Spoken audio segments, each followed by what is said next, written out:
Hello दोस्तों, हमारे YouTube channel पे आप लोगों का स्वागत है। अभी हम बात करेंगे ESI इंटरव्यू के संदर्भ में। देखिए दोस्तों, ESI इंटरव्यू की तैयारी जो है सभी छात्र अब कर रहे होंगे और निश्चित रूप से जो ESI का इंटरव्यू है इसका बहुत बड़ा रोल होगा मेरिट में, क्योंकि अगर देखा जाए तो 200 नंबर का जो एग्ज़ाम हुआ है उसमें से लगभग लड़के का जो स्कोर है वो लगभग जो है कि 70 से 75 और जनरल कैटेगरी में 75 से 80 के बीच है। और ऐसे में 30 नंबर का जो इंटरव्यू है ये बहुत कुछ डिसाइड करेगा कि उनका फाइनल सिलेक्शन होगा या नहीं।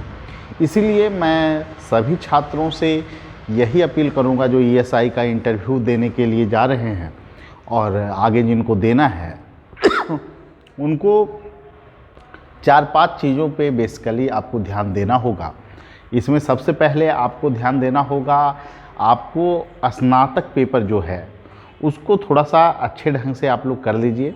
उस पर थोड़ा सा कमांड होना चाहिए, थोड़ा सा व्यवहारिक नॉलेज उसका होना चाहिए आपको। जैसे आप इतिहास खंड आपका है तो इतिहास में विभिन्न शासकों के नीतियों के संदर्भ में आपको जानकारी होनी चाहिए कि प्राचीन भारत में आप किसको आइडियल शासक मानते हैं और उसके पीछे क्या दृष्टिकोण है आपका। गांधी के विचार, अंबेडकर के विचार, ऐसे प्रश्न आपको पूछे जा सकते हैं। इसलिए विषय पर जो है एक थोड़ा सा अप्रोच आधारित आपको पकड़ होना चाहिए। जो लोग ज्योग्राफी हैं, बिहार में कृषि से संबंधित उद्योग की क्या क्या जो है कि आपको संभावना है, पर्यटन का क्या स्कोप है, अन्य लोगों से विषय वालों से भी बिहार के संदर्भ में विशेष जानकारियाँ पूछी जा सकती है। धार्मिक पैलेस बिहार का कौन कौन सा है, बिहार के विभूतियों के संदर्भ में प्रश्न पूछा जा सकता है, JP के रोल के बारे में पूछा जा सकता है। तो ये सभी आपको पकड़ होना चाहिए।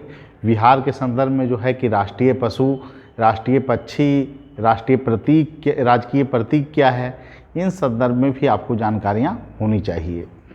फिर बिहार में जो है उत्तर बिहार की नदियाँ, दक्षिण बिहार की नदियाँ, ये सभी पे आपको पकड़ अच्छी तरह से होना चाहिए। जिस ज़िले से आप आते हैं उस ज़िले के संदर्भ में भी आपको ज्ञान होना चाहिए। आपके ज़िला में क्या आर्थिक रिसोर्स है, जैसे कि मान लेते हैं शेखपुरा में तो गुलाबी प्याज का उत्पादन वहाँ बहुत ज़्यादा होता है।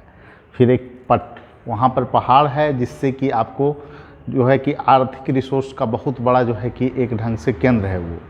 तो यही सब गतिविधियाँ जो है हर एक चीज़ में, नालंदा है तो वहाँ पर धार्मिक रिसोर्स बहुत ज़्यादा है, पर्यटन की संभावना बहुत ज़्यादा है, सब्जी का उत्पादन बहुत अधिक होता है।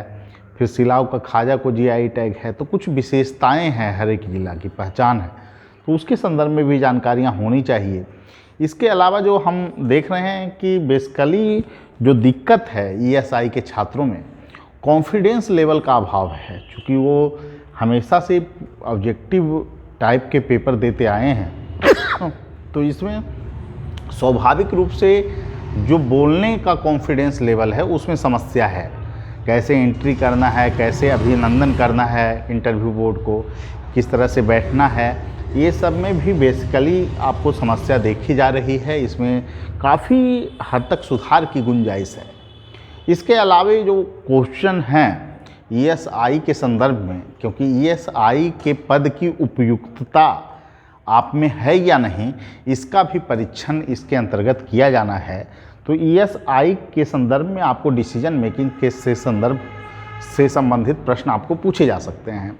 इसमें आपको जो है कि प्रश्न पूछा जा सकता है कि आप ESI के रूप में तैनात हैं और एक ट्रक है जो शराब से भरी हुई है और आपको बताया जाता है कि एक मंत्री जी इसको पास करवाना चाह रहे हैं, आप इसकी अनुमति देंगे या नहीं। मतलब ऐसा क्वेश्चन जो आपको कहीं ना कहीं प्रेशराइज करेगा वहाँ पे और आपको निर्णय लेने में भी थोड़ा सा समस्या हो सकता है। तो ये प्रेजेंस ऑफ माइंड चेक करने के लिए किया जाता है दोस्तों, और इसमें आपको बेहतर ढंग से जवाब देना है संविधान के मानकों के अनुरूप।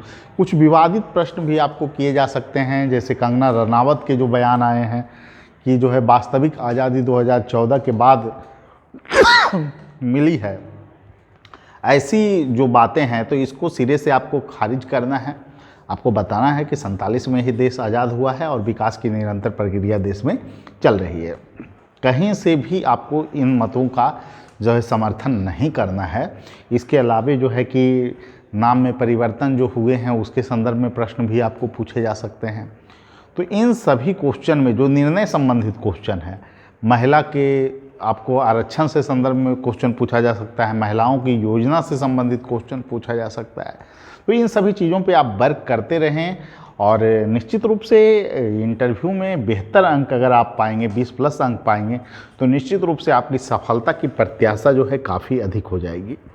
इसीलिए मैं सभी छात्रों से एक ही बात कहूँगा कि आप जो है सबसे पहले अपने कॉन्फिडेंस लेवल को बढ़ाएं और मॉक किसी संस्थान में आप लोग ज़रूर दें, क्योंकि वही कॉन्फिडेंस और गुणवत्ता का आपका मापक है। और निश्चित रूप से निरंतर अगर आप वर्क करते हैं तो इसमें काफ़ी कुछ सुधार किया जा सकता है। अभी टाइम है, 1.5 से 2 महीना का टाइम पर्याप्त टाइम होता है। तो शुरुआती स्तर पर जो समस्याएं हैं कि फोनेटिक समस्या है, बहुत सारे लोगों का जो है कि क्षेत्रीय भाषा का यूज बहुत ज़्यादा करते हैं, बहुत रुक रुक कर जवाब देते हैं या फिर बहुत तेज़ में जवाब देते हैं। तो संतुलन बहुत ज़रूरी है दोस्तों, और इसीलिए जो है कि इंटरव्यू से पहले आप लोग को मॉक प्रैक्टिस करना चाहिए। और निश्चित रूप से मॉक प्रैक्टिस करने के बाद आप जो है कि कहीं ना कहीं सुधार की संभावना आप में बढ़ जाती है और इसी के कारण आपको सफलता की प्रत्याशा भी अधिक हो जाती है। तो इसीलिए मैं सलाह दूंगा आप लोगों को कि निश्चित रूप से आप किसी संस्थान में जुड़ें, लेकिन वैसी संस्थान में आप जुड़िए जहाँ पर आपको अच्छे ढंग से मॉक का एक्सपीरियंस हो, मॉक इंटरव्यू करवाने का, और वैसी टीम से जुड़ें जहाँ से आपको सफलता की प्रत्याशा अधिक है। वैसे संस्थान से आपको जुड़ना उपयोगी साबित हो सकता है। हमारी संस्थान से बीपीएससी में पूर्व में उच्चतम स्कोर इंटरव्यू में आते रहे हैं। ऐसे में आप जो है कि हमारे संस्थान को भी आप एक विकल्प के तौर पे देख सकते हैं। और निश्चित रूप से मैं सभी छात्रों से यही कहूँगा कि बिहार के संदर्भ में आपको बेसिकली जानकारियाँ होनी चाहिए, और इसके लिए कोई बुक आप जैसे घटना चक्र का बिहार स्पेशल का बुक भी आप फॉलो कर सकते हैं। और फिर न्यूज़पेपर आप लोग देखते रहें, हिंदुस्तान न्यूज़पेपर और आपके लिए लाभदायक हो सकता है। इसके अलावा आप प्रभात खबर भी देख सकते हैं। और इसके अलावे जो आपको है स्नातक विषय पे आपको पकड़ होनी चाहिए दोस्तों।